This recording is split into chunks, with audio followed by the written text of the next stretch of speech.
Hey folks, Bryan Foote here. I feel like doing some scream register testing. So the horn I'm going to use for this is an early 90s prototype Yamaha 6345. This one has a rose brass bell, rose brass lead pipe, not gold brass, but rose brass. And this is a 463 bore horn. The 90s 6345s were 463, not 462 like the one you get these days. So this is a rare prototype model, nothing written on the bell. It's rose brass bell and rose brass lead pipe, prototype Yamaha. I'm going to be using my KT, it's Ken Titmus custom mouthpiece. This is the Bryan Foote T1B model, and I have my RT1 backbore here. We're going to be doing some scream trumpet playing. So I just made a video earlier this evening playing pedal E, and I explored down into, I think it was a double pedal A flat. That's where I started bottoming out. I couldn't go any lower than that. But this is just some examples of my scream register.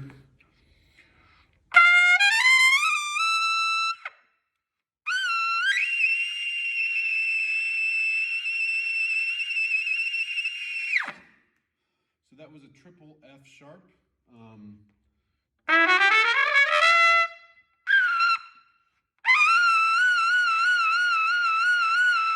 So there's my double F sharp. I go an octave up from that. So that's a triple F sharp. Let's see if I can play a triple A flat.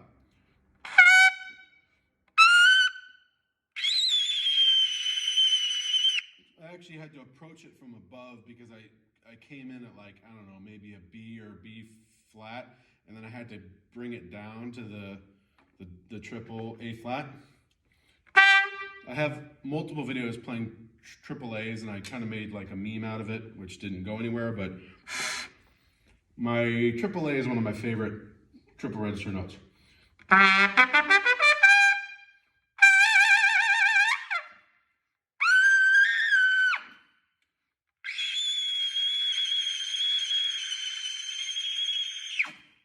So I can hit those and just sit on them, and I definitely get a little rush of cortisol and a rush of blood pressure up in that register, but I don't know anybody who plays those notes and like totally feels comfortable playing them. I mean, that's an exceedingly high scream note. Let's see if I can play a triple C today.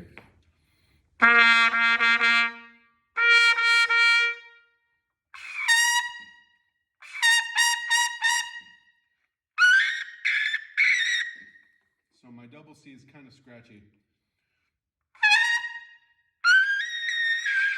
Yeah, it wants to go down. That was decent.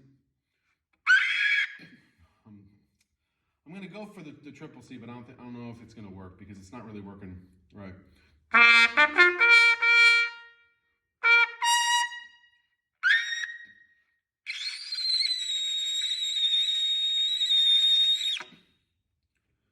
Well, that was maybe the best triple C I've ever played, actually. But playing that note in a vacuum, like giving it a bunch of tries and trying the octaves below it, that's not really necessary, but I just want to give you guys like a frame of reference, the notes that I'm playing.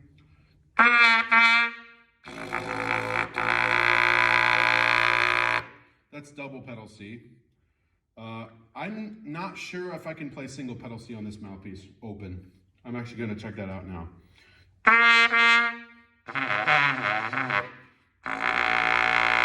I can play double pedal C just fine.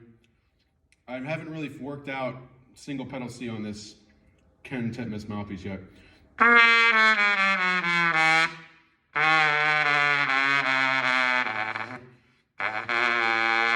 Yeah, I haven't figured out how to play single pedal C open on this thing yet, but I can play a triple C.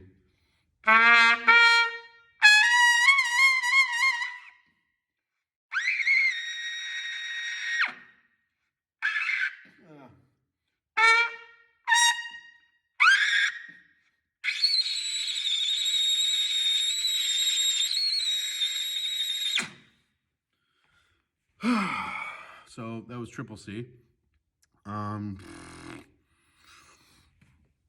Lips are a little beaten up after that. I've already played like 3 hours today too. I practiced for like 3 hours. Had a nice reggae gig yesterday. Actually, on that reggae gig, I played a lot of solos because it was a 4-hour gig, and we usually don't play 4-hour gigs with the band Nonstop Reggae. But so Jody, the leader, gave me like, I don't know, 7 or 8 solos, which is a lot for a reggae band. Usually on a typical reggae set, I only take 2, maybe 3 solos. So he gave me like 3 or 4 solos per set. So it was probably more like 9 or 10 solos that I took, but including all the section playing. It was really fun. And at the end of one of the tunes, I think it ended on a concert E, which is the B flats F sharp. And I played a triple F sharp, and it had a lot of core and resonance.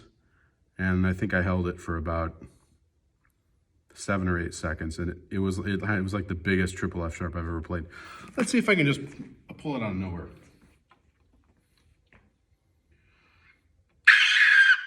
No. So that's just regular double F sharp.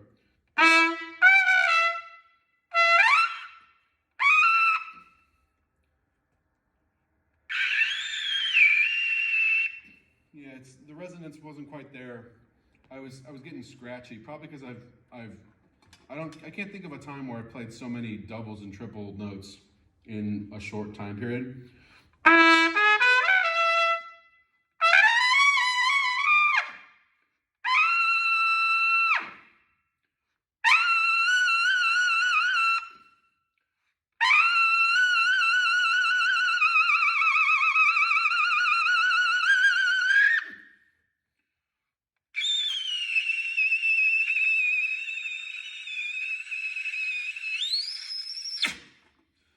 So I hit the triple F sharp, and then I actually slurred it up, and for just an instant, it was a triple C sharp.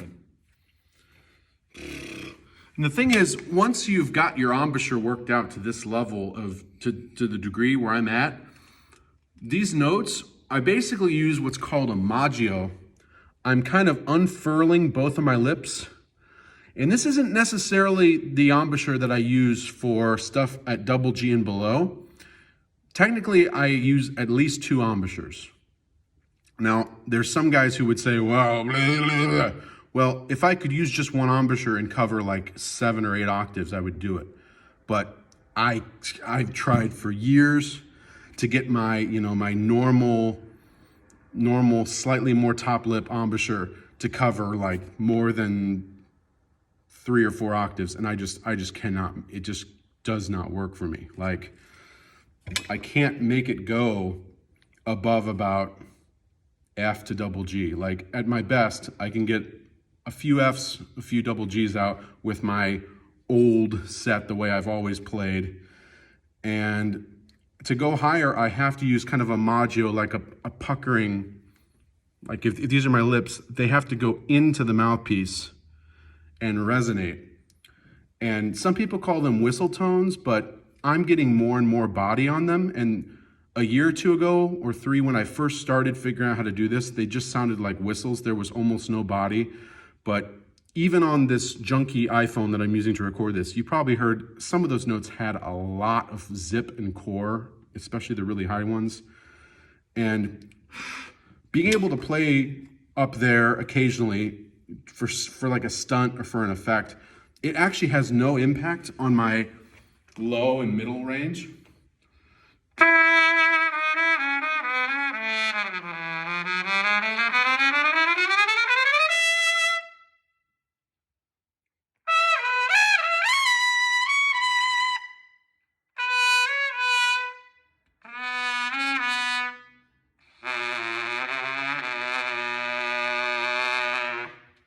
So I have a big sound, or the sound that, any sound that I want, any color that I want, I can get it.